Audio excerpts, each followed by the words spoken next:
ವಂಶ ಋಷಿಭ್ಯೋ ನಮೋ ಮಹಾಭ್ಯೋ ನಮೋ ಗುರುಭ್ಯಃ. ಓಂ ಶಾಂತಿ ಶಾಂತಿ ಶಾಂತಿ. ಆ ಭಗವಂತನ ಅನುಗ್ರಹದಿಂದ ನಾವು ಈ ಬೃಹದಾರಣ್ಯಕ ಭಾಷ್ಯದಲ್ಲಿ 20ನೇ ಮಂತ್ರಕ್ಕೆ ಅರ್ಥ ನೋಡ್ತಾ ಇದ್ದೀವಿ. ಅದರಲ್ಲಿ 318 ಆಯ್ತು. ಇನ್ನು 19, 20 ನೋಡ್ಬೇಕಾಗಿದೆ. ಇಲ್ಲಿ ಹಿಂದೆ ಆಗಿದ್ದು ಅವನು ಒಬ್ಬೊಬ್ರು ಒಂದೊಂಥರ ತಪ್ಪು ಕಲ್ಪನೆ ಮಾಡ್ಕೊಂಡಿರ್ತಾರಲ್ಲ, ಅದಕ್ಕೆಲ್ಲ ಉತ್ತರ ಕೊಟ್ಕೊಂಡು ಆಚಾರ್ಯರು ಆತ್ಮನು ಬ್ರಹ್ಮ ಇಂತ ಬೇರೆಯವನು ಅಂತ ಕಲ್ಪಿಸೋದು ಸಹಿತ ಸರಿಯಾಗಿರಲ್ಲ ಅಂತ, ಮತ್ತೆ ಆತ್ಮನಲ್ಲಿ ಒಂದು ಭಾಗ ಮಾತ್ರ ವಿಜ್ಞಾನಾತ್ಮನ ಆದ್ವಲ್ಲ ಅಂತ, ಅದೂ ಸರಿ ಇಲ್ಲ, ಯುಕ್ತವಲ್ಲ ಅಂತೇಳಿ ಅಲ್ಲಗಳಿಗೆ ಈಗ ಶಕ್ತಿಗಳಲ್ಲಿ ವಿಜ್ಞಾನಾತ್ಮ ಭೇದವನ್ನು ಹೇಳಿರುವುದಕ್ಕೆ ಗತಿ. ವಿಜ್ಞಾನಾತ್ಮನು ಬೇರೆ ಅಂತ ಹೇಳಿದ್ರಲ್ಲ, ಅದಕ್ಕೇನು ಅಂತ ಹೇಳ್ತಾ ಇದ್ದಾರೆ. ಇಲ್ಲಿ ಮತ್ತೆ ಪೂರ್ವ ಪಕ್ಷೀಯ ಶಾಸ್ತ್ರ ಪ್ರಾಮಾಣ್ಯಕ್ಕೆ ಭೇದವು ಬೇಕು ಅಂತ ಅಲ್ಲಿ ಪ್ರಶ್ನೆ ಬಂದಿದೆ. ಅದಕ್ಕೆ ಉತ್ತರ ಕೊಡ್ತಾ ಇದ್ದಾರೆ ಇಲ್ಲಿ 319ನೇ ಮಂತ್ರ. ಆಕ್ಷೇಪ ಮೊದಲು, ಎಲ್ಲಾ ಉಪನಿಷತ್ತುಗಳಿಗೂ ಪರಮಾತ್ಮನು ಒಬ್ಬನೇ ಆ ತತ್ವವು ಎಂಬುದನ್ನು ತಿಳಿಸುವುದಲ್ಲಿ ತಾತ್ಪರ್ಯವಿರುವಾಗ ಅದಕ್ಕೆ ಪ್ರತಿಕೂಲವಾಗಿರುವ ವಿಜ್ಞಾನಾತ್ಮ ಭೇದವನ್ನು ಕಲ್ಪಿಸಿರುವುದು ಏತಕ್ಕೆ ಅಂತ ಇವನು ಆಕ್ಷೇಪ ತೆಗಿತಿದ್ದಾರೆ. ವಿಜ್ಞಾನಾತ್ಮನು ಪರಮಾತ್ಮನಿಗಿಂತ ಬೇರೆ, ವಿಜ್ಞಾನಾತ್ಮನು ಅನೇಕರು ಎಂಬ ಭೇದನ ಇಲ್ಲಿ ತಗೊಂಡಿದ್ದಾರೆ ಚರ್ಚೆ ಮಾಡೋದಕ್ಕೋಸ್ಕರ. ಭೇದ ಯಾಕೆ ಕಲ್ಪಿಸಿದೆ ಅಲ್ಲಿ ಅಂತ, ಪರಮಾತ್ಮನ ಒಬ್ನೇ ಇದ್ರುನು ಇಲ್ಲಿ ಯಾಕೆ ಭೇದ ಆಗಿದೆ, ಜೀವಗಳಲ್ಲಿ ಯಾಕೆ ಭೇದ ಆಗಿದೆ ಅಂತ. ಇನ್ನ ಅದಕ್ಕೆ ಏಕದೇಶಿಗಳ ಉತ್ತರ. ಏಕದೇಶಿಗಳು ಅಂದ್ರೆ ಅವ್ರು ಸರಿಯಾಗಿ ತಿಳ್ಕೊಂಡಿರಲ್ಲ, ಅವರು ಉತ್ತರ ಏನ್ ಕೊಡ್ತಾ ಇದ್ದಾರೆ ಅಂತ. ಕರ್ಮಕಾಂಡದ ಪ್ರಾಮಾಣ್ಯಕ್ಕೆ ವಿರೋಧವಾಗುವುದರ ಪರಿಹಾರಕ್ಕಾಗಿ ಈ ಭೇದವನ್ನು ಕಲ್ಪಿಸಿದೆ ಎಂದು ಕೆಲವರು. ಅಂದ್ರೆ ಇಲ್ಲಿ ಕರ್ಮಕಾಂಡನ ಸರಿಯಾಗಿದೆ ಅಂತ ಪ್ರಮಾಣ ಹೇಳೋಕ್ಕೋಸ್ಕರ ಅದಕ್ಕೆ ವಿರೋಧವಾಗುವುದರ ಅದನ್ನ ಪರಿಹಾರ ಮಾಡಕ್ಕೋಸ್ಕರ ಇಲ್ಲಿ ತಗೊಂಡಿದ್ದಾರೆ, ಈ ಭೇದನ ತಗೊಂಡಿದ್ದಾರೆ. ಅಂದ್ರೆ ಪರಮಾತ್ಮನ್ ಬೇರೆ, ಜೀವರು ಬೇರೆ, ವಿಜ್ಞಾನಾತ್ಮರು ಅನೇಕರು ಅನ್ನೋ ಭೇದನ ಕಲ್ಪನೆ ಮಾಡ್ಕೊಂಡಿದ್ದಾರೆ ಅಂತ. ಇವರು ಯಾರೆಂಬುದು ಸ್ಪಷ್ಟವಾಗಿಲ್ಲ, ಭೇದ ಅಭೇದವಾದಿಗಳೇ ಆಗಿರಬಹುದು ಅಂತ ಸೂತ್ರ ಭಾಷ್ಯದಲ್ಲಿ ಇದನ್ನ ತಿಳಿಸಿದ್ದಾರೆ ಅಂತ ಅಡಿ ಟಿಪ್ಪಣಿಯಲ್ಲಿ ಗುರುಗಳು ಕೊಟ್ಟಿದ್ದಾರೆ. ಹೇಳುತ್ತಾರೆ ಇದರ ವಿವರ. ಕರ್ಮವನ್ನು ಪ್ರತಿಪಾದಿಸುವ ವಾಕ್ಯಗಳು ಅನೇಕ ಕ್ರಿಯೆಗಳು, ಕಾರಕಗಳು, ಫಲಗಳು, ಭೋಕ್ತೃಗಳು, ಕರ್ತೃಗಳು ಇವನ್ನು ಆಶ್ರಯಿಸಿಕೊಂಡಿರುತ್ತದೆ. ನಾವೇನಾದ್ರು ಕರ್ಮ ಮಾಡಿದಾಗ, ಈಗ ಜ್ಯೋತಿಷ್ಠೋಮ ಯಾಗ ಎಲ್ಲ ಮಾಡಿದಾಗ ಅದಕ್ಕೆ ತುಂಬಾ ಕ್ರಿಯೆಗಳು ಬೇಕಾಗುತ್ತೆ ಮಾಡೋದು, ಮತ್ತೆ ಮಾಡೋದಕ್ಕೆ ಸಾಮಗ್ರಿಗಳು, ಕಾರಕಗಳು ಬೇಕು, ಫಲ ಆಗೋದು ಬೇಕು, ಮತ್ತೆ ಅದಕ್ಕೆ ಅನೇಕ ಕರ್ತೃಗಳು, ಭೋಕ್ತೃಗಳು ಎಲ್ಲ ಇರ್ತಾರಲ್ಲ, ಅದನ್ನ ಆಶ್ರಯಿಸ್ಕೊಂಡು ಅಲ್ಲಿ ಕರ್ಮ ಮಾಡೋದು ಕರ್ಮಕಾಂಡದಲ್ಲಿ ಅಂತ. ವಿಜ್ಞಾನಾತ್ಮ ಭೇದವು ಇಲ್ಲದಿದ್ದರೆ, ಆ ವಿಜ್ಞಾನಾತ್ಮನೇ ಬೇರೆ ಅಂತ ಏನಾದ್ರು ಇಲ್ಲದೆ ಇದ್ದಿದ್ರೆ, ಅಸಂಸಾರಿಯಾದ ಪರಮಾತ್ಮನು ಒಬ್ಬನೇ ಅಂತ ಏನಾದ್ರು ಆದ್ರೆ ಇಲ್ಲಿ ಕರ್ಮ ಮಾಡಿ ಇಷ್ಟ ಫಲನ ತಗೊಳ್ಳೋದು, ಕ್ರಿಯೆ ಮಾಡಕ್ ಹೋಗೋದು ಎಲ್ಲ ಇರ್ತಾನೆ ಇರ್ಲಿಲ್ಲ. ಹೇಗೆ ಪ್ರವರ್ತಿಸಿ ಯಾರು ಏನಕ್ ಮಾಡಕ್ ಹೋಗ್ತಾರ ಅವರು? ಅವನೇ ಪರಮಾತ್ಮನೇ ಆಗೋಗ್ಬಿಟ್ರೆ ಕರ್ಮ ಮಾಡೋರೇ ಇರ್ತಾ ಇರ್ಲಿಲ್ಲ. ಅನಿಷ್ಟ ಫಲವುಳ್ಳ ಕ್ರಿಯೆಗಳಿಂದ ಹೇಗೆ ತಾನೇ ಹಿಮ್ಮೆಟ್ಟಿ ಯಾರು? ಮತ್ತೆ ಕೆಟ್ಟ ಫಲದಿಂದ ಮಾಡುವಂತ ಕೆಲ್ಸದಿಂದ ಯಾಕೆ ಅವ್ರು ಹಿಮ್ಮೆಟ್ತಾ ಇದ್ರು? ಅಂದ್ರೆ ವಿಧಿ ಪ್ರತಿಷೇಧ ವಾಕ್ಯಗಳೇ ಇರ್ತಾ ಇರ್ಲಿಲ್ಲ ಅಂತ ಇಲ್ಲಿ ಪರಿಹಾರ ಹೇಳಿದ್ದಾನೆ ಏಕದೇಶಿಯನ್ನು. ಅಥವಾ ಆ ಪಕ್ಷದಲ್ಲಿ ಇಲ್ಲಿ ಈ ಕರ್ಮಕಾಂಡಕ್ಕೆ ಪ್ರಾಮಾಣ್ಯ ಅನ್ನೋದು ಬರ್ಬೇಕಾದ್ರೆ ಈ ಒಂದು ಭೇದ ಅನ್ನೋದು ಇರಲೇಬೇಕು. ಇವಾಗ ಫಲ ಕೊಡುವಂತ ಪರಮಾತ್ಮ ಯಾವುದಕ್ಕಾಗಿ ಫಲ ಕೊಡ್ತಾನೆ? ಪರಮಾತ್ಮ ನೀನು ಆ ಕರ್ಮವನ್ನು ಮಾಡೋದ್ರಿಂದ. ಕರ್ಮ ಮಾಡೋರು ಯಾರು? ಯಾರಿಗೆ ನಾನು ಕರ್ಮ ಮಾಡೋನು ಅನ್ಸಿರ್ತಾನೋ ಅವನು ಕರ್ಮ ಮಾಡ್ಬೇಕು ಅಂತ. ಆ ಕರ್ಮಕಾಂಡದಲ್ಲಾದ್ರೂ ಏನೇನಾಗುತ್ತೆ ಅಂತಂದ್ರೆ, ಆ ಪ್ರತಿಪಾದಿಸುವ ವಾಕ್ಯಗಳು ಶ್ರುತಿ ವಾಕ್ಯಗಳೇ. ಕರ್ಮಕಾಂಡವನ್ನು ಪ್ರತಿಪಾದಿಸುವ ವಾಕ್ಯಗಳು ಯಾವ ಕರ್ಮಗಳನ್ನ ಹೇಗೆ ಮಾಡ್ಬೇಕು ಅನ್ನೋದ್ರೊಳಗೆ ಅದು ಏನೇನೆಲ್ಲ ಅವಲಂಬಿಸಿರುತ್ತೆ ಅಂತಂದ್ರೆ, ಈ ಕ್ರಿಯೆಗಳು ಅಂತ. ಇವಾಗ ಕಾರಕ ಅಂತಂದವಾಗ ಅನೇಕ ಕಾರಕಗಳನ್ನ ಬಯಸುತ್ತೆ ಅಲ್ಲಿ ಅಂತ. ಅನೇಕ ಕಾರಕಗಳು ಅಂದ್ರೆ ಯಾವುದು? ಕರ್ತೃಕಾರಕ ಅನ್ನೋದು ಒಂದು. ಕರ್ತೃಕಾರಕ ಅಂತಂದ್ರೆ ಯಾರು ಅದನ್ನ ಮಾಡ್ಬೇಕು ಅಂತ, ಯಾರು ಕರ್ತೃ, ಯಾರ್ಯಾರು ಎಲ್ಲರೂ ಮಾಡಂಗಿಲ್ಲ, ಎಲ್ಲಾರನ್ನ ಎಲ್ಲಾ ತರದ್ದು ಮಾಡಂಗಿಲ್ಲ. ಇವಾಗ ಬ್ರಹ್ಮಚಾರಿಗಳಾಗಿದ್ದವರು ಕರ್ಮಗಳನ್ನ ಮಾಡ್ಸೋ ಹಾಗಿಲ್ಲ, ಅವರು ಗೃಹಸ್ಥರೇ ಆಗಿರ್ಬೇಕು. ಗೃಹಸ್ಥರಾಗಿದ್ದವರೇ ಕರ್ಮ ಮಾಡಿಸೋರು. ಸೊ ಇವರು ಗೊತ್ತಿದೆ, ಇವರು ಮಾಡ್ಬೋದು, ಆಗಲ್ಲ. ಮತ್ತೆ ಅದೇ ರೀತಿಯಾಗಿ ಬೇರೆ ಬೇರೆ ಕರ್ಮಗಳಿಗೆ ಅನುಸರಿಸಿ ಕರ್ತೃಕಾರಕ ಇರುತ್ತೆ, ಮಾಡೋವನಿಗಿರ್ತಾರೆ. ಮತ್ತೆ ಒಂದು ಅಪಾದನ ಕಾರಣ ಅಂತ, ಎಲ್ಲಿ ಮಾಡ್ಬೇಕು ಇದನ್ನ ಅಂತ. ಒಂದೊಂದು ಕರ್ಮಗಳನ್ನ ಇಲ್ಲೇ ಮಾಡ್ಬೇಕು ಅಲ್ಲೇ ಮಾಡ್ಬೇಕು ಅಂತ ಇದೆ, ಎಲ್ಲಾ ಕಡೆ ಮಾಡುವಾಗಿಲ್ಲ. ಹಾಗಾಗಿ ಬೇಕಾದಷ್ಟು ಇರುತ್ತೆ ಅದು. ಮತ್ತೆ ಸಂಬಂಧಕಾರಕ, ಯಾವ್ದನ್ನ ಬಳಸ್ಕೊಂಡು ಮಾಡ್ಬೇಕು, ಹೇಗ್ ಮಾಡ್ಬೇಕು, ರೂಲ್ಸ್ ಅಂಡ್ ರೆಗ್ಯುಲೇಷನ್ಸ್ ಬೇಕಾದಷ್ಟು ಇರುತ್ತೆ. ಇದೆಲ್ಲವೂ ಕೂಡ ಈ ವಿಜ್ಞಾನಾತ್ಮಕ ಭೇದವನ್ನು ಬಯಸಿಯೇ ಹೇಳುತ್ತೆ ಹೊರತು ಇನ್ನು ಬೇರೆದನ್ನ ಬಯಸಿ ಹೇಳೋದಿಲ್ಲ ಅದು ಅಂತ ಹೇಳ್ತಾ ಇರೋದು. ಮುಂದೆ ಹೇಳಿ. ಅಥವಾ ಈ ಪಕ್ಷದಲ್ಲಿ ಅಂದ್ರೆ ಯಾವ ಬದ್ಧನಿಗೆ ಮೋಕ್ಷಕ್ಕಾಗಿ ಉಪನಿಷತ್ತು ಪ್ರಾರಂಭವಾಗಬೇಕು? ಬದ್ಧನಿದ್ರೆ ಅಲ್ವಾ ಮೋಕ್ಷ, ಬಂಧನದಲ್ಲಿ ಇದ್ರೆ ಅಲ್ವಾ ಮೋಕ್ಷಕ್ಕೋಸ್ಕರ ಪ್ರಯತ್ನ ಪಡೋದು. ಯಾರಿಗೋಸ್ಕರ ಪ್ರಾರಂಭ ಆಗ್ಬೇಕಿದು? ಇದೇ ಅಲ್ಲದೆ ಪರಮಾತ್ಮನು ಒಬ್ಬನೇ ಎಂಬ ತತ್ವವು ವಾದಿಯ ಪಕ್ಷದಲ್ಲಿ ಪರಮಾತ್ಮನು ಒಬ್ಬನೇ ತತ್ವವು ಎಂಬ ಉಪದೇಶವು ಯಾರಿಗೆ? ಪರಮಾತ್ಮ ಒಬ್ಬನೇ ಇದ್ಬಿಟ್ರೆ ಉಪದೇಶ ಯಾರಿಗ್ ಬೇಕಾಗುತ್ತೆ? ತತ್ವನು ಬೇಕಾಗಲ್ಲ, ತತ್ವನ ಉಪದೇಶ ಮಾಡೋದು ಬೇಕಾಗಲ್ಲ. ಒಬ್ರೇ ಇದ್ರೆ ಯಾರಿಗೆ ಹೇಳ್ಬೇಕಾಗುತ್ತೆ? ಆ ಉಪದೇಶವನ್ನು ಗ್ರಹಿಸುವುದರ ಫಲವು ತಾನೇ ಯಾರಿಗೆ? ಉಪದೇಶನ ತಗೊಳ್ಳೋನು ತಾನೇ. ಬೇರೆ ಇರೋದೇ ಇಲ್ವಲ್ಲ ಒಬ್ಬನೇ ಇದ್ಮೇಲೆ. ಫಲ ಯಾರಿಗ್ ಬೇಕಾಗುತ್ತೆ? ಮಾಡೋರು ಯಾರು ಇರಲ್ಲ. ಬದ್ಧನಿಗಲ್ಲದೆ ಬಂಧ ನಾಶಕ್ಕಾಗಿ ಉಪದೇಶ.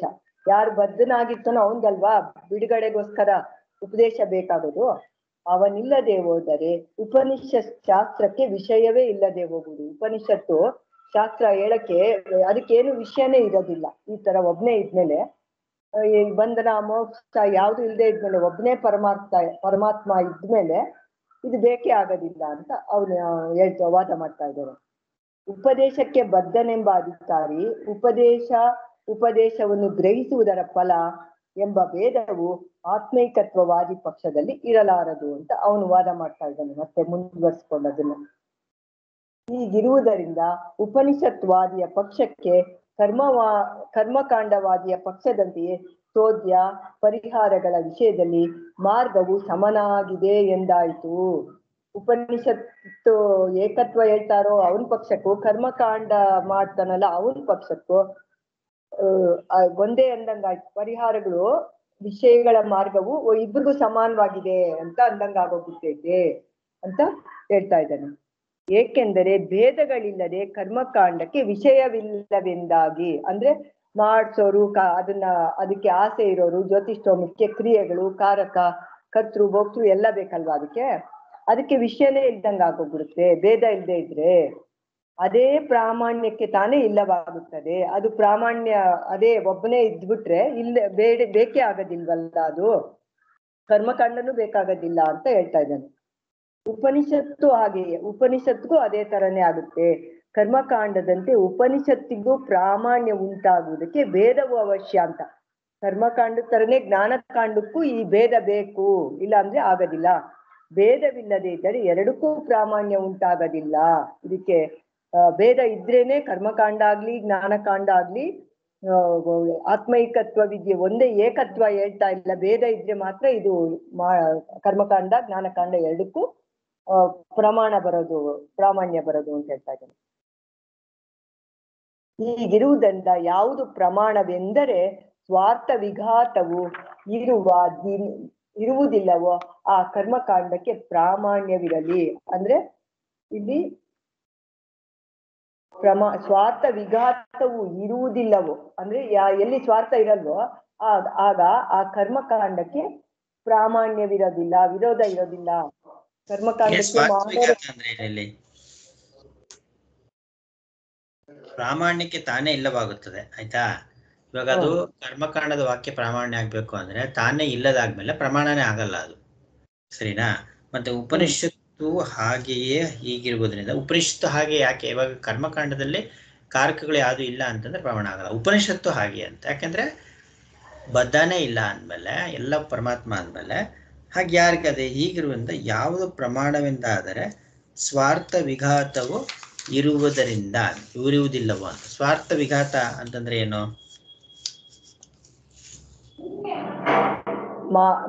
ಇದನ್ ಮಾಡಿ ಪಡಿಬೇಕು ಅನ್ನೋನಾ? ಅಲ್ಲ, ನೀನ್ ಹೇಳ್ತಾ ಇರೋದಕ್ಕೆ ನಿನ್ಗೆ ವಿರೋಧ ಆಗದೆ ಅನ್ನೋ ಸ್ವಾರ್ಥ ವಿಘಾತ ಅಂತ, ಸೆಲ್ಫ್ ಕಾಂಟ್ರಡಿಕ್ಟರಿ ಅಂತ. ನೀನ್ ನೀವು ಹೇಳ್ತಾ ಹೇಳ್ತಾ ಇರೋದು ಇರೋ ನಿನ್ಗೆ ವಿರೋಧ ಗೊತ್ತಾಯ್ತು. ಅಂತ. ಉಪನಿಷತ್ತುಗಳು ಸ್ವಾರ್ಥ ವಿಘಾತ ಇರುವುದಿಲ್ವೋ ಆ ಕರ್ಮ ಕಾಂಡಕ್ಕೆ ಪ್ರಾಮಾಣ್ಯ. ಈಗ ಇದಕ್ಕೆ ಸ್ವಾರ್ಥ ವಿಘಾತ ಇದೆ. ನೀವ್ ಹೇಳ್ತಾ ಇರೋಂಥ ಉಪನಿಷತ್ತಿನ ಪ್ರತಿಪಾದನೆ ನೀವ್ ಮಾಡ್ತಾ ಇದೀರಲ್ಲ, ಅಂದ್ರೆ ನಿಮ್ ಪ್ರಕಾರ ನೀವ್ ಮಾಡ್ತಾ ಇದೀರಲ್ಲ, ಅದಕ್ಕೆ ಸ್ವಾರ್ಥ ವಿಘಾತ ಇರುತ್ತೆ. It is A self contradictory. ಅಂದ್ರೆ ನೀವ್ ಹೇಳ್ತಾ ಇರೋದಕ್ಕೆ ನೀವೇ ವಿರೋಧವಾಗಿ ಹೇಳ್ತಾ ಇದ್ದೀರಾ ಅಂತ. ಉಪನಿಷತ್ತುಗಳು ಪ್ರಮಾಣವೆಂದು ಕಲ್ಪಿಸಿದರೋ ಸ್ವಾರ್ಥ ವಿಘಾತವಾಗುವುದಾದ್ದರಿಂದ ಅವುಗಳಿಗೆ ಪ್ರಾಮಾಣ್ಯವಿರುವುದು ಬೇಡ. ಇಲ್ಲೂ ಅಷ್ಟೇ, ಮತ್ತೆ ಅದನ್ನ ಹೇಳ್ತಾ ಇದ್ದಾರೆ. ಇದೂನು ಉಪನಿಷತ್ ಭಾಗನೂ ಅದಕ್ಕೂ ಪ್ರಮಾಣ ಅಂತ ಏನಾದ್ರು ನಾವು ಕಲ್ಪನೆ ಮಾಡಿದ್ರೆ ಅಲ್ಲೂ ಸ್ವಾರ್ಥ ವಿಘಾತವಾದದ್ದರಿಂದ ಅದೇ ಹೇಳೋದಕ್ಕೆ ವಿರೋಧ ಆಗುತ್ತೆ, ಒಂದಕ್ಕೊಂದು ವಿರೋಧವಾಗಿರುತ್ತೆ ಅಂತನಾ ಸೆಲ್ಫ್ ಕಾನ್ಫಿಡೆನ್ಸ್ ಅಂದ್ರೆ. ಹಾಗಾಗಿ ಉಪನಿಷತ್ತುಗಳೇ ಪ್ರಾಮಾಣ್ಯವಿರುವುದು ಬೇಡ ಅಂತ ಇವನು ಹೇಳ್ತಾ ಇರೋದು, ನೀವ್ ಹೇಳ್ತಾ ಇರೋಂಥದ್ರೊಳಗಲ್ಲ ಅಂತ. ಅಂದ್ರೆ ನೀವು ಏಕತ್ವ ಹೇಳ್ತಾ ಇದ್ರಲ್ಲ, ಜೀವ ಪರಮಾತ್ಮನ ಏಕತ್ವ ಅಂತ ಹೇಳ್ತಾ ಇದ್ರಲ್ಲ, ಅದ್ರಲ್ಲಿ ಪ್ರಾಮಾಣ್ಯ ಇಲ್ಲ, ಅದ್ರೊಳಗೆ ಸ್ವಾರ್ಥ ವಿಘಾತ ಇದೆ. ಆದ್ರೆ ಅದೇನ್ ಹೇಳ್ತಾರೆ ಇಲ್ಲಿ ಅಂತಂದ್ರೆ, ಇವನು ಪ್ರಮಾಣನೇ ಇದೆ, ಇವನಿಗೂ ಕೂಡ ವೇದಗಳೇ ಪ್ರಮಾಣ. ಆದ್ರೆ ಇವನ್ ಅರ್ಥ ಮಾಡೋದು ಏನು ಅಂತಂದ್ರೆ, ಉಪನಿಷತ್ತುಗಳಲ್ಲಿ ಹೇಳಿರುವಂತಹ ವಾಕ್ಯಗಳು ಯಾವ್ದೇ ತಗೊಳ್ಳಿ, ಅಹಂ ಬ್ರಹ್ಮಾಸ್ಮಿನೇ ಆಗಲಿ, ಏಕಮೇವ ದ್ವಿತೀಯಂ ಬ್ರಹ್ಮ ಅನ್ನೋದಾಗ್ಲಿ, ಅದೆಲ್ಲವೂ ಕೂಡ ಉಪಾಸನಾಪರವಾಗಿ ಹೇಳಿದೆ ಅಂತ.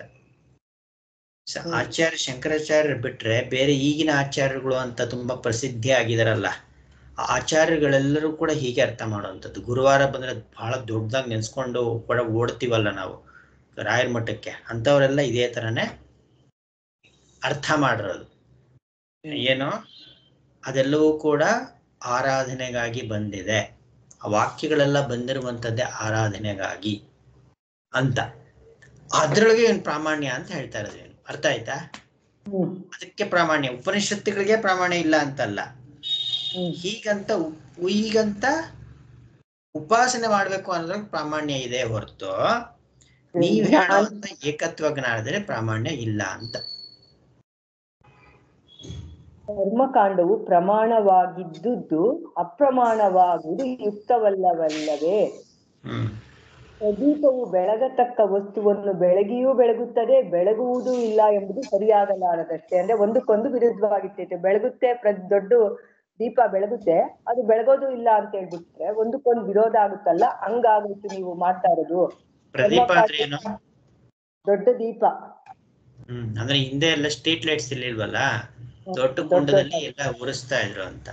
ಬೆಂಗಳೂರಿಗೆ ಮುಂಚೆನ ಹಾಗೆ ಮಾಡ್ತಿದ್ರು ಅಂತ ಕೇಳ್ಪಟ್ಟಿದ್ದೆ. ಅಂದ್ರೆ ಅದ್ರಿಗೆಲ್ಲ ಎಣ್ಣೆ ಹಾಕಿ ಆಮೇಲಿಂದ ಹಚ್ಬಿಟ್ಟು ಬರ್ತಿದ್ರು ಅಂತ.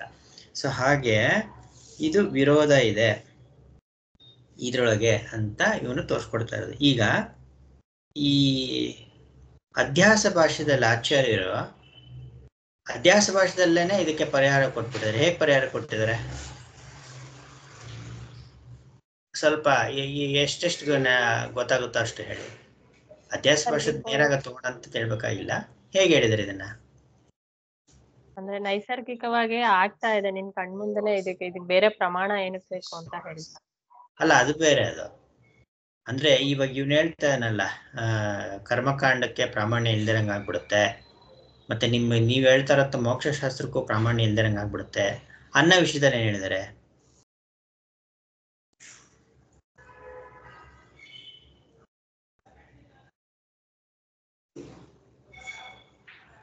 ಏನ್ ಹೇಳಿದ್ದಾರೆ? ಸ್ವಲ್ಪ ನೆನಪಿಸ್ಕೊಳ್ಳಿ ಅದನ್ನ.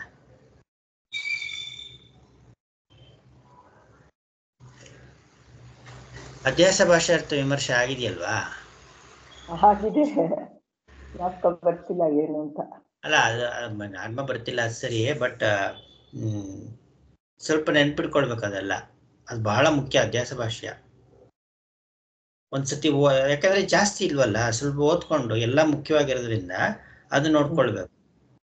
ನಾನು ಹೇಳೋದೇನು ಅಂತಂದ್ರೆ, ತಮೇತಂ ಅವಿದ್ಯಾಖ್ಯಾಂ ಆತ್ಮಾನಾತ್ಮರು ಇತರ ಅಧ್ಯಾಸಂ ಪುರಸ್ಕೃತ್ಯ, ಈ ಒಂದು ಆತ್ಮಾನಾತ್ಮರುಗಳ ಒಂದು ಅಧ್ಯಾಸ ಅನ್ನೋದೇನಿದೆಯಲ್ಲ ಇದನ್ನ ಮುಂದೂಡಿಕೊಂಡೇ ಸರ್ವೇ ಪ್ರಮಾಣ ಪ್ರಮೇಯ ವ್ಯವಹಾರ, ಎಲ್ಲ ಪ್ರಮಾಣ ಪ್ರಮೇಯ ವ್ಯವಹಾರಗಳು ಕೂಡ ಹೊರಟಿರುವಂಥದ್ದು ಅಂತ. ಈ ಅಧ್ಯಾಸವನ್ನ ಮುಂದಿಟ್ಟುಕೊಂಡೇ ಆತ್ಮಾನಾತ್ಮರುಗಳ ಇತರೇತರ ಅಧ್ಯಾಸ ಅನ್ನೋದು.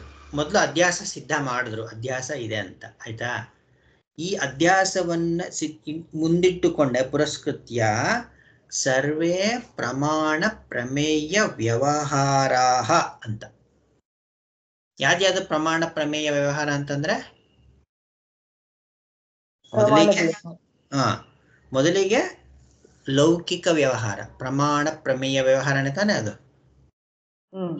ಏನೇ ವ್ಯವಹಾರ ಆದ್ರೂ ಕೂಡ ಪ್ರಮಾಣ ಪ್ರಮೇಯ ವ್ಯವಹಾರನೇ ನಡೆಯುವಂಥದ್ದು. ಅಂದ್ರೆ ತ್ರಿಪುಟಿ ಅಂತ ಮೂರು ಅಂತಾನೆ ಇಟ್ಕೊಂಡ್ಬಿಡ್ರಿ. ಪ್ರಮಾಣ ಪ್ರಮೇಯ, ಪ್ರಮಾತೃ ಪ್ರಮಾಣ ಪ್ರಮೇಯ ಎಲ್ಲವನ್ನೂ ಇಟ್ಕೊಂಡೇ ನಡ್ಕೊಂಡು ಹೋಗುವಂಥದ್ದು. ಲೌಕಿಕ ವೈದಿಕಾಶ್ಚ ಪ್ರವೃತ್ತ ಅಂತ. ಲೌಕಿಕ ಮಾತ್ರ ಅಲ್ಲ, ವೈದಿಕ ಪ್ರವೃತ್ತಿ ಕೂಡ ಹಾಗೆ ಆಗುವಂಥದ್ದು. ವೈದಿಕ ಪ್ರವೃತ್ತಿ ಅದು ಕರ್ಮಕಾಂಡದ ಪ್ರವೃತ್ತಿ.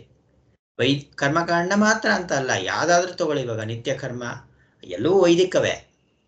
ಸ್ಮೃತಿಯಿಂದ ಬಂದಿತ್ತು, ಸ್ಮಾರ್ಥ ಅಂತ ಅನ್ಸ್ಕೊಳುತ್ತೆ ಅಷ್ಟೇನೆ. ನಾವು ಏನೇ ಮಾಡಲಿ, ದಿನನಿತ್ಯದ ಒಂದು ಕರ್ಮಗಳೇ ಮಾಡಲಿ, ಶಾಸ್ತ್ರ ಹೇಳುವಂಥದ್ದು ಅಂತಂದ್ಮೇಲೆ ಮಾಡೋವನ್ನ ಇಟ್ಕೊಂಡೇ ಹೇಳುವಂಥದ್ದು ಅಲ್ವಾ?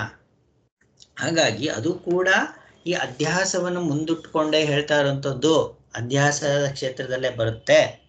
ಆಮೇಲೆ ಸರ್ವಾಣಿಚ ಶಾಸ್ತ್ರಾಣಿ, ಎಲ್ಲ ಶಾಸ್ತ್ರಗಳು ಎಂಥ ಶಾಸ್ತ್ರ?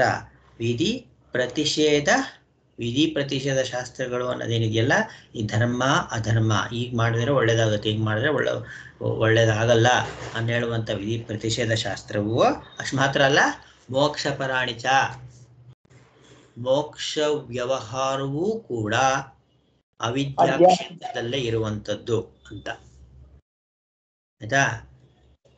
ಹಾಗಾಗಿ ಹೇಗೆ ಮೋಕ್ಷ ವ್ಯವಹಾರ ಅಧ್ಯಾಸ ಕ್ಷೇತ್ರದಲ್ಲಿರುವಂಥದ್ದು? ಪ್ರಮಾಣ ಪ್ರಮೇಯ ಇಟ್ಕೊಂಡು ಹೇಳಕ್ ಹೋಗುತ್ತೆ ಅಂತನಾ? ಇವಾಗ ಮೋಕ್ಷಶಾಸ್ತ್ರ, ಇವಾಗ ಹೋಗಪ್ಪ, ಲೌಕಿಕ ಶಾಸ್ತ್ರ, ವೈದಿಕ ಶಾಸ್ತ್ರ ಅದೆಲ್ಲವೂ ಕೂಡ ಅವಿದ್ಯಾ ಕ್ಷೇತ್ರದಲ್ಲಿ. ಮೋಕ್ಷಶಾಸ್ತ್ರ ಹೆಂಗೆ ಅವಿದ್ಯಾ ಕ್ಷೇತ್ರದಲ್ಲಿ?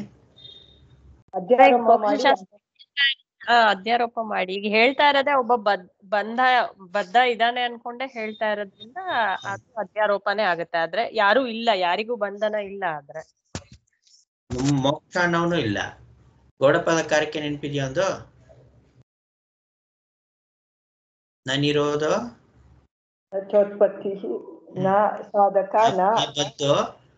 ನಚ ಸಾಧಕ ನಾಮ ಮುಕ್ಷು ನವೈರ್ಮುಕ್ತಃ ಇತ್ಯೇಷ ಪರಮಾರ್ಥತಃ. ಗುಡ್. ಸ್ವಲ್ಪನಾದ್ರೂ ನೆನಪಿದ್ರೆ ಒಳ್ಳೇದು ಈ ವಿಷಯದಲ್ಲಿ. ಆಗಾಗ ಇದು ಮತ್ತೆ ಬರ್ತಾನೆ ಇರೋಂತಹ ವಾಕ್ಯಗಳಾಗಿರುತ್ತೆ. ಅಂಥದ್ದು ನೆನ್ಪಿಟ್ಕೊಳ್ಬೇಕು ಸ್ವಲ್ಪ ಮನಸ್ಸಿಗೆ, ನಮಗೆ ಮನನಕ್ಕೆ ಅನುಕೂಲ ಆಗುತ್ತೆ. ನಿಜ ಹೇಳ್ಬೇಕಾದ್ರೆ ಪರಮಾರ್ಥತಃ ಅದ್ಯಾವುದೂ ಇಲ್ಲ. ಆದರೆ ಇದು ಅಧ್ಯಾರೋಪಿತವಾಗಿ ಹೇಳಿರುವಂಥದ್ದು ಅಂತ ಆಚಾರ್ಯ ಅಲ್ಲೇ ಪರಿಹಾರ ಕೊಟ್ಬಿಟ್ಟಿದ್ದಾರೆ. ಕಡೆಗೆ ಹೇಳೋದೇನೋ ಆತ್ಮೈಕವಿತ್ವ ವಿದ್ಯಾ ಪ್ರತಿಪತ್ತೆಯೇ ಸರ್ವೇ ವೇದಾಂತ ಆರಭ್ಯಂತೆ ಅಂತ ಹೇಳಿದ್ದಾರೆ. ನೋಡಿ ವೇದಾಂತದಲ್ಲಿ ಇದೇ ವಿಷಯ ಬಂತ.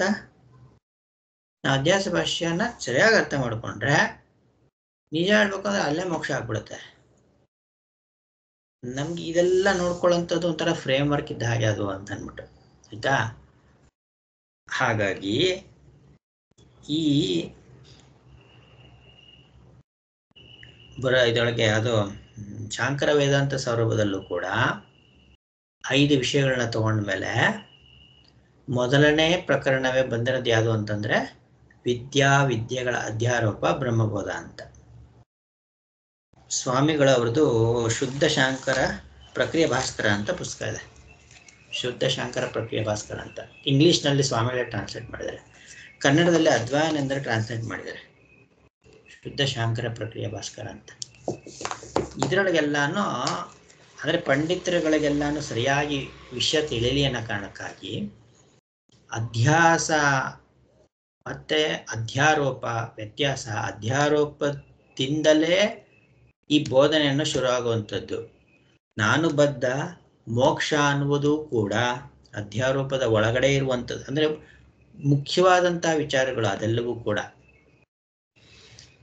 ಅದು ಇಟ್ಕೊಂಡೇನೆ ಶಾಸ್ತ್ರ ಮುಂದುವರಿಸ್ಬೇಕೆ ಹೊರತು ಅದು ಇಟ್ಕೊಂಡು ಮುಂದುವರಿಸಲಿಲ್ಲ ಅಂದ್ರೆ ಈ ಒಂದು ವಿಷಯಗಳ ಒಂದು ಇದು ಗೊಂದಲ ನಮಗೂ ಆಗತ್ತೆ. ಹೇಗೆ ಹಂಗಾದ್ರೆ? ಹಂಗಾದ್ರೆಲ್ಲ ಹಾಗಾದ್ರೆ ಹೊಸ್ದಾಗಿ ಮಾಡ್ಕೊಳ್ಳೋಂಥದ್ದು ಮೋಕ್ಷ ಅಂತಂದ್ರೆ ಈ ಪಜಿತಿಲೆಲ್ಲ ಆಗ್ಬಿಡುತ್ತೆ. ಹಾಗಾಗಿ ಅದು ಮುಖ್ಯ ಅಂತ. ಇನ್ನು 320 ನೀವು ಮುಂದುವರಿಸ್ತೀರಾ?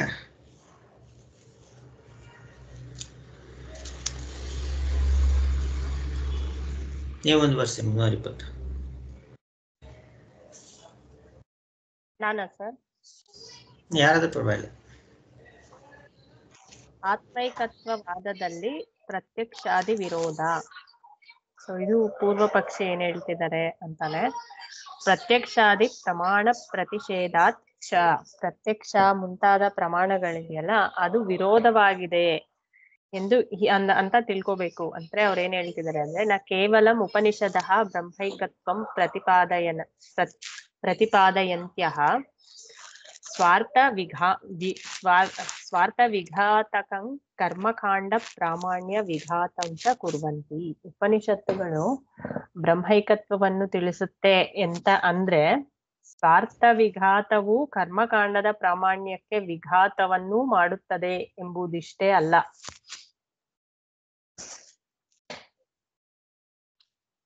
ಅದೇ ಸ್ವಾರ್ಥ ವಿಘಾತ ಅಂದ್ರೆ ಈಗ ಹೇಳಿದ್ರಲ್ಲ, ಸೆಲ್ಫ್ ಕಾಂಟ್ರಡಿಕ್ಟರಿ ಆಗ್ತಾ ಇದೆ, ಅಥವಾ ಕರ್ಮಕಾಂಡಕ್ಕೆ ಅದು ಪ್ರಾಮಾಣ್ಯವನ್ನ ಅದ್ರಲ್ಲೂ ಒಂದು ಕಾಂಟ್ರಡಿಕ್ಷನ್ ಮಾಡ್ತಾ ಇದೆ. ಪ್ರತ್ಯಕ್ಷಾದಿ ಪ್ರಮಾಣ ಪ್ರತಿಷೇಧಾಚ ಅಂತಂದ್ರೆ ಪ್ರತ್ಯಕ್ಷಾದಿ ಪ್ರಮಾಣಗಳು ಹಿಂದೆ ಹೇಳ್ಬಿಟ್ಟಿದ್ದಾನೆ, ಅದನ್ನೆಲ್ಲ ಹೇಳ್ತಾ ಇರೋದು. ಪ್ರತ್ಯಕ್ಷಾದಿ ಪ್ರಮಾಣ ಅದೆಲ್ಲಾನು ಹಿಂದೆ ಹೇಳಿದ್ದಾನೆ. ಅಂದ್ರೆ ಪ್ರತ್ಯಕ್ಷವಾಗಿ ಕಾಣುವಂತಹ ಲೌಕಿಕಕ್ಕೂ ಕೂಡ ಇದು ವಿರೋಧ ಅಂತ. ಪ್ರತ್ಯಕ್ಷವಾಗಿ ಕಾಣುವ ಅಂತ ಅರ್ಥ, ಆ ಪ್ರಮಾಣಗಳು ಅಂತ ಅಲ್ಲ. ಹೇಳಿ. ನ ಕೇವಲಂ ಉಪನಿಷದೋ ಬ್ರಹ್ಮೈಕತ್ವಂ ಪ್ರತಿಪಾದನ್ಯ ಸ್ವಾರ್ಥ ವಿಘಾತಂ. ಹೇಳಿ. ಸ್ವಾರ್ಥ ವಿಘಾತ ಕರ್ಮಕಾಂಡ ಪ್ರಾಮಾಣ್ಯ ವಿಘಾತಂಚ ಕುರುವಂತಿ.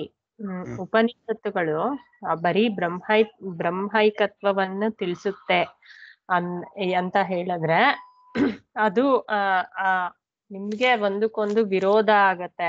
ನೀವ್ ಹೇಳೋದಿಕ್ಕೇನೆ ಸ್ವಾರ್ಥ ವಿಘಾತನೂ ಆಗತ್ತೆ. ಅಷ್ಟೇ ಅಲ್ಲದೆ ಕರ್ಮಕಾಂಡದ ಪ್ರಾಮಾಣ್ಯಕ್ಕೂ ತೊಂದ್ರೆ ಆಗ್ಬಿಡತ್ತೆ. ನೀವೇನಾದ್ರೂ ಇದೊಂದೇ ಹೇಳಕ್ ಬಂದಿದೆ ಉಪನಿಷತ್ತು ಅಂದ್ಬಿಟ್ರೆ ಕರ್ಮಕಾಂಡದಲ್ಲಿ ನಾವ್ ಹೇಳೋ ಪ್ರಾಮಾಣ್ಯಕ್ಕೂನು ಅದು ಹೊಂದೋದಿಲ್ಲ. ಪ್ರತ್ಯಕ್ಷಾದಿ ನಿಶ್ಚಿತ ಭೇದ ಪ್ರತಿಪತ್ಯರ್ಥ ಪ್ರಾಮಾಣೈಃ ಚ ವಿರುದ್ಧಂತೆ. ಅದಲ್ದೆ ಇನ್ನೂ ಏನಾಗುತ್ತೆ ಅಂದ್ರೆ, ಪ್ರತ್ಯಕ್ಷ ಅನುಮಾನ ಅಂತ ಮುಂತಾದ ಪ್ರಮಾಣಗಳೆಲ್ಲ ಇರುತ್ತಲ್ಲ, ಅದಕ್ಕೂ ವಿರೋಧ ಆಗ್ಬಿಡತ್ತೆ. ತಸ್ಮಾತ್ ಅಪ್ರಾಮಾಣ್ಯಮೇವ ಉಪನಿಷದಾಂ. ಸೊ ಆದ್ದರಿಂದ ಉಪನಿಷತ್ತುಗಳಿಗೆ ಪ್ರಾಮಾಣ್ಯವೇ ಇಲ್ಲವೆಂದು ಅನ್ಯಾರ್ಥತಾ ವಸ್ತು ನತು ಏವ ಬ್ರಹ್ಮೈಕತ್ವ ಪ್ರತಿಪತ್ಯರ್ಥತಾ. ಸೊ ಆ ಪ್ರಾಮಾಣ್ಯವೇ ಇಲ್ಲ ಎಂದು ಅಥವಾ ಬೇರೊಂದು ಅರ್ಥವನ್ನು ಅವು ತಿಳಿಸುವುವು ಎಂದು ಆಗಲಿ. ಸೊ ಅದಕ್ಕೆ ಉಪನಿಷತ್ತಿಗೆ ಪ್ರಾಮಾಣ್ಯ ಇಲ್ಲ ಅಂತನಾದ್ರೂ ತಿಳ್ಕೋಬೇಕು, ಅಥವಾ ಅದು ಬ್ರಹ್ಮ ಅಲ್ಲದೆ ಬೇರೊಂದು ವಸ್ತುನ್ ಕೂಡ ತಿಳಿಸ್ತಾ ಇದೆ ಅಂತನಾದ್ರೂ ಅನ್ಕೋಬೇಕು. ಆದ್ರೆ ಬ್ರಹ್ಮೈಕತ್ವವನ್ನೇ ತಿಳಿಸಕ್ ಬಂದಿದೆ, ಅದು ಒಂದಕ್ಕೆ ಬಂದಿದೆ ಅಂತ ಮಾತ್ರ ಅನ್ಕೋಬಾರದು ಅಂತ ಪೂರ್ವ ಪಕ್ಷಿ ಹೇಳ್ತಾ ಇದ್ದಾರೆ. ಬೇರೆ ರೀತಿಯಾಗ ಅರ್ಥ ಮಾಡ್ಕೊಳ್ಬೇಕು. ಅದಕ್ಕೆ ಹುಡುಕ್ಬೇಕು ನಾವು ಏನ್ ಅರ್ಥ ಹೇಳಕ್ ಹೊರಟಿದೆ ಅಂತ. ಅಂದ್ರೆ ಪರಸ್ಪರ ವಿರೋಧ ಆಗ್ಬಾರ್ದು, ನಮ್ಗೆ ಮೀಮಾಂಸಾ ನ್ಯಾಯಕ್ಕೆ ಹೊಂದುವ ಹಾಗೆ ಇರಬೇಕು ಅಂತ ಇವನು ಹೇಳ್ತಾ ಇರೋಂಥದ್ದು. ಯಾವುದಕ್ಕೂ ಕೂಡ ವಿರೋಧ ಆಗದೆ ಇರೋ ಹತ್ರ ಇರಬೇಕು, ಹಾಗೆ ಆಗಲಿ ಅಂತ.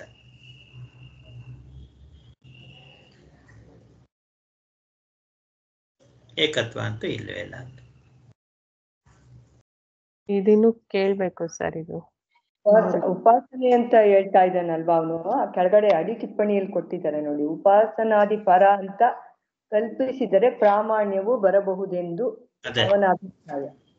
ಅಂದ್ರೆ ಅದನ್ನೇ ಉಪನಿಷತ್ ಪ್ರಾಮಾಣ್ಯ ಅಂತ ಹೇಳ್ತಿಲ್ಲ ಅವನು, ಬದಲಿಗೆ ಅದು ಇದರ ಪರವಾಗಿದೆ ಅಂತ ಹೇಳಿದ್ರೆ ಅದು ಹೆಚ್ಚು ಸಮಂಜಸ ಅಂತ ಹೇಳ್ತಾ ಇರೋಂಥದ್ದು ಇವನು. ಆಯ್ತಾ? ಅದಕ್ಕೆ ಏನು ಆಚಾರ್ಯ ಹೇಳ್ತಾ ಇದ್ದಾರೆ, ಹೇಳಕ್ಕಾಗಲ್ವಾ ಇದು? ನೋಡ್ತಾ ಇದೀವಿ. ಇನ್ನು ಸ್ವಲ್ಪ ನೀವು ಮಾಡಿದಷ್ಟು ಸರಳವಾಗಿ ಅರ್ಥ ಆಗ್ತಾ ಇಲ್ಲ ಗೋಪಿನಾಥ್ ಗುರುಗಳದ್ದು. ನಮ್ದು ಇನ್ನು ಅಷ್ಟು ಮಟ್ಟದಲ್ಲಿ ಇಲ್ಲ ಅನಿಸ್ತಾ ಇದೆ. ಟ್ರೈ ಮಾಡ್ತಾ ಇದ್ದೀನಿ. ಹೌದಾ? ಅವ್ರನ್ನ ಕೇಳಿ, ದಿವ್ಯಾ ಅವ್ರನ್ನ ಕೇಳಿ. ಅಂದ್ರೆ ನನ್ಗೆ ಇಷ್ಟ ಆಗ್ತಾ ಇದೆ. ಅಂದ್ರೆ ಬೇರೆದೆಲ್ಲ ಅಂದ್ರೆ ಸಂಸ್ಕೃತ ತುಂಬಾ ಹೇಳ್ತಾರಲ್ಲ, ಅದಕ್ಕೆ ತುಂಬಾ ಇಷ್ಟ ಆಯ್ತು. ಅದು ಚೆನ್ನಾಗ್ ಅನ್ಸುತ್ತೆ. ಅದಕ್ಕೆ ಕಳಿಸಿದ್ದೆ ನಾನು. ಯಾಕೆಂದ್ರೆ ನಾವು ಇಲ್ಲೇಗೂ ಮಾಡ್ತೀವಿ ನಾವು ಅದನ್ನ. ಅಲ್ಲಿ ಆಮೇಲೆ ಮಾಡ್ಕೊಬೋದಲ್ಲ, ಕೇಳ್ಕೊಬೋದಲ್ಲ ಅಂತ ಅಂದ್ಬಿಟ್ಟು. ಹಾಗೆ ಸದ್ಯಕ್ಕೆಲ್ಲ ನಿಲ್ಸ್ಕೊಳ್ಳೋಣ. ಓಂ ನಮೋ ಬ್ರಹ್ಮಾದಿಭ್ಯೋ ಬ್ರಹ್ಮ ವಿದ್ಯಾ ಸಂಪ್ರದಾಯ ಕರ್ತೃಭ್ಯೋ ಶ್ರೀಷಿಭ್ಯೋ ನಮೋ ಮಹಾಭ್ಯೋ ನಮೋ ಗುರುಭ್ಯಃ. ಓಂ ಶಾಂತಿ ಶಾಂತಿ ಶಾಂತಿ. ಹರಿ ಓಂ ತಸ್ಸತ್ ಶ್ರೀಕೃಷ್ಣಾರ್ಪಣಮಸ್ತು.